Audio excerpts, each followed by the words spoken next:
মানে হাত জোর করে মাথা নত করে বসি, তারা আসো না, এসো না।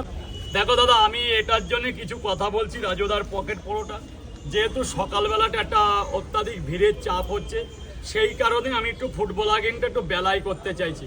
মানে কিছু ক্রিয়েটার আছে যে আমি শিয়ালদায় নামার সাথেই চলে আসে, এবং এই সিঁড়ি যেই জায়গাটাতে সিঁড়ি দিয়ে উঠতে হয়, সিঁড়ির ওখানটায় প্রচণ্ড জাম করে, কিছু সবাই না।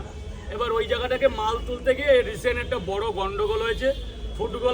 ফুটবল আঘাতের নামে একটা এফআইআর হয়েছে, কিন্তু সেটা আমি নিজে ঘাড়ে নিয়ে দোষী সব কিছু কিছু লোক জানে এখানে, এই ভাই যেমন জানে, সেটা আমি ঘাড়ে নিয়ে আমি চরম বিপদের সম্মুখীন পড়েছি।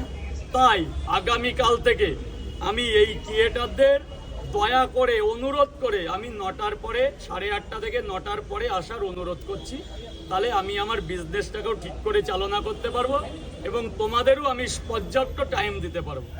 মানে তোমার মানে 9টার পর থেকে সবাইকে টাইম দেবে, মানে বন্ধ 8:30 থেকে বন্ধ 9টার মধ্যে আসলে না না, তোমরা যদি মনে করো রাজুদা, ওটাও বলে দাও যারা যারা মানে ভালো বিষয় করছে। আর দেখো অনেক আমাকে নিয়ে হয়েছে, যারা যারা ভালো করছো তারাই আসো, আর যারা খারাপ নেগেটিভ করছো তাদের কাছে হাত জোর করো না, মানে হাত জোর করে মাথা নত করে বসি, তারা আসো না, এসো না, তাদের আমার আর প্রয়োজন নেই। আমার যেটুকু খাবার আমার হয়ে গেছে, আমার আর ভালো লাগছে না টোল টামারি এসব। আচ্ছা, যাই হোক রাজুদা,